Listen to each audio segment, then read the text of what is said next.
Good evening.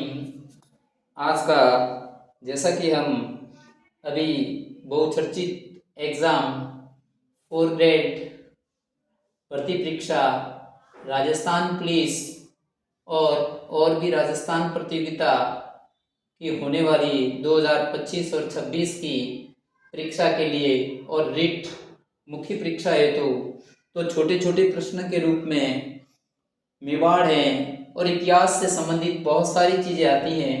तो मैं आज आपके समक्ष जो कि मारवाड़ और मेवाड़ के मध्य एक महत्वपूर्ण संधि हुई जिनका नाम है आवल बावल की संधि।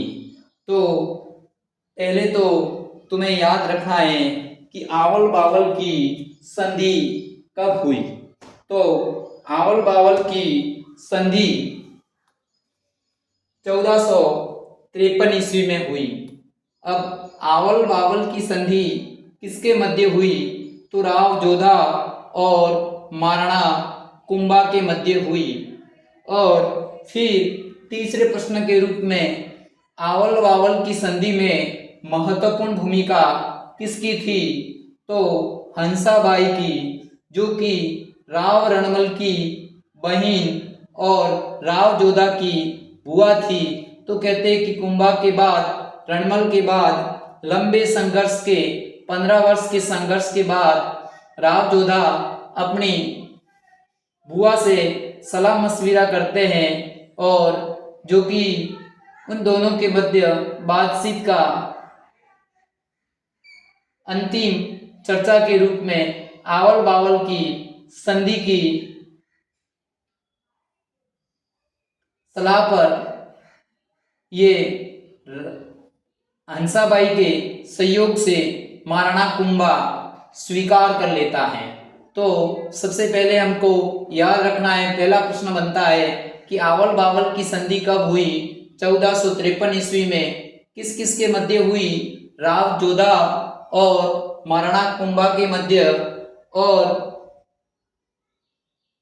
इनमें मुख्य भूमिका किसकी रही? तो हंसाबाई की, जो कि राव जोधा की बुआ और कुंभा की दादी थी।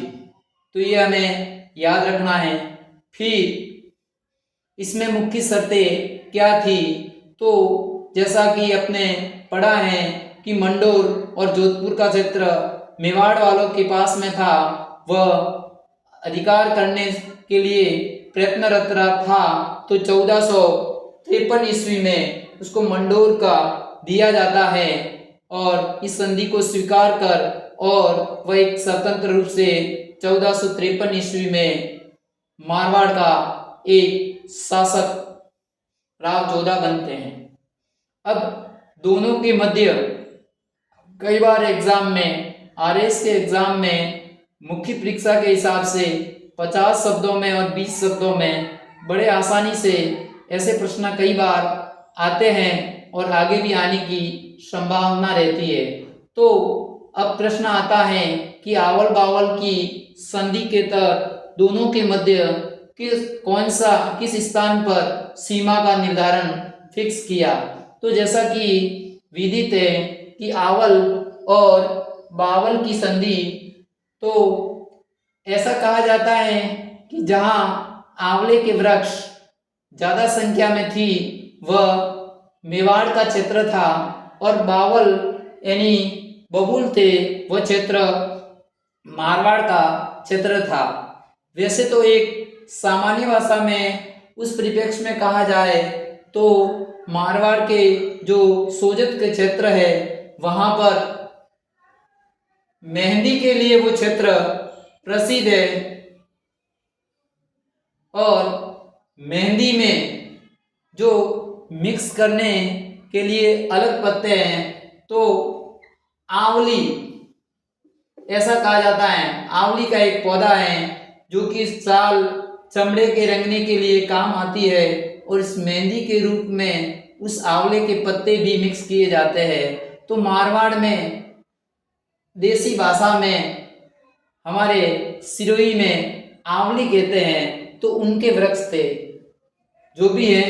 तो आवल बावल की संधि के तहत एक स्थान फिक्स करते हैं, उसका नाम सोजत है। तो एग्जाम में प्रश्न आ जाता है कि आवल बावल की संधि के तहत दोनों को सीमा निर्धारित का स्थान कौन सा था, तो वो सोजत है।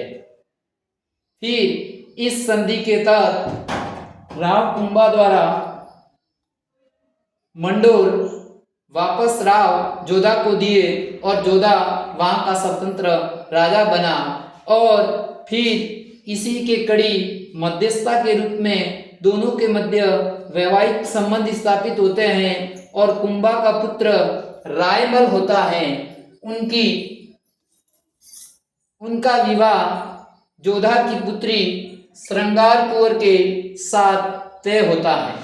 तो इनसे एक तो ये राजनीतिक संधि और एक साथ ही वैवाहिक संबंध भी स्थापित हुए। तो मैं आशा करता हूँ कि मैंने जो बताई है, और बहुत बार RS3 मेंस और अन्य एग्जाम में इस तरह से ये प्रश्न आते हैं, अलग अलग तरीके से मैंने बताया था ऐसे पूछे जाते हैं। तो please Shri Umed study point एवं शॉर्ट वीडियो में सिविका स्टडी पॉइंट आप शेयर एंड सब्सक्राइब करें और ज़्यादा से ज़्यादा आप इनका फ़ायदा लें, ताकि आगे आने वाले एग्ज़ाम में आपको ज़्यादा से ज़्यादा फ़ायदा मिल सके और आप के सफलता में एक रामबाण साबित हो सके। जय हिंद, जय भारत।